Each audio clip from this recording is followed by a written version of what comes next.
മൂന്നാറിലേക്ക് എത്തുന്ന സഞ്ചാരികളുടെ ഇഷ്ടകേന്ദ്രങ്ങളിലൊന്നാണ് ഗ്യാപ്പ് റോഡ്. മഴക്കാലത്ത് ഗ്യാപ്പ് റോഡ് നൽകുന്നത് അത്ര സുഖമുള്ള ഓർമ്മകളല്ലെങ്കിലും മഞ്ഞു പുതച്ച് ഗ്യാപ്പ് റോഡ് ഇപ്പോൾ അതിമനോഹരമാണ്. ബൈക്ക് യാത്രികരൊക്കെ ഏറെ ഇഷ്ടപ്പെട്ട സ്ഥലം കൂടിയാണ് ഗ്യാപ്പ് റോഡ്. പോകാം ഗ്യാപ്പ് റോഡിലേക്കൊരു യാത്ര. മൂന്നാറിന്റെ ഭംഗി ആസ്വദിച്ച് ദേവികുളവും പിന്നിട്ടുള്ള യാത്രയിൽ ഗ്യാപ്പ് റോഡിൽ ഒന്ന് വാഹനം നിർത്താതെ സഞ്ചാരികൾ ആരും തന്നെ കടന്നു പോകാറില്ല.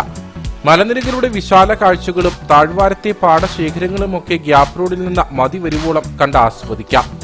വേനൽ മഴ കൂടി പെയ്തതോടെ ഗ്യാപ്പ് റോഡിന്റെ ഭംഗി വർദ്ധിച്ചു. മഞ്ഞു പുതച്ച് ഗ്യാപ്പ് റോഡ് ഇപ്പോൾ അതിമനോഹരമാണ്. മലനിരകളെ തഴുകി ഇറങ്ങുന്ന മഞ്ഞും തണുത്ത കാലാവസ്ഥയും സഞ്ചാരികളെ കൂടുതലായി ഇവിടേക്ക് ആകർഷിക്കുന്നു.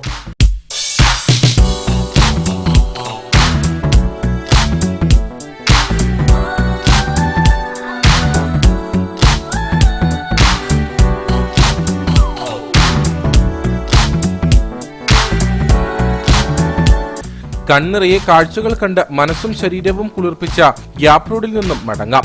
ചാറ്റൽ മഴയേറ്റ് വിറയ്ക്കുമ്പോൾ തണുപ്പകറ്റാൻ ചുട്ടെടുത്ത ചോളവും ചൂട് ചായയും വടയുമൊക്കെ കഴിച്ച് പിന്നെയും കാഴ്ചകൾ കണ്ടങ്ങനെ നിൽക്കാം. ഗ്യാപ്പ് റോഡ് മുഖം മിനുക്കിയതോടെ തേയിലത്തോട്ടങ്ങൾക്കിടയിലൂടെ മഞ്ഞിൻ കണങ്ങളെ തൊട്ടറിഞ്ഞുള്ള ഡ്രൈവിംഗും പുതിയൊരു അനുഭവം നൽകുന്നതാണ്.